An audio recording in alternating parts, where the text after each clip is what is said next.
Hello mathletes, welcome back to Math Jamboree. We have another digital SAT math question. This is from the topic of Basic Algebra. Let's solve this question together. P plus 3 plus 8 is equals to 10. What value of P is the solution to the given equation?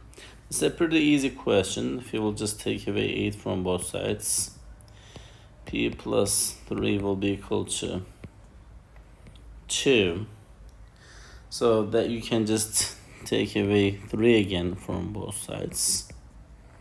Then the P will be equal to 2 minus 3 is negative 1.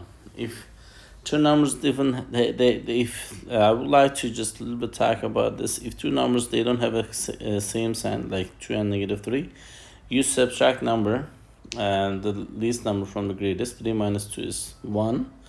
And you keep the greatest number sign, which is negative 1.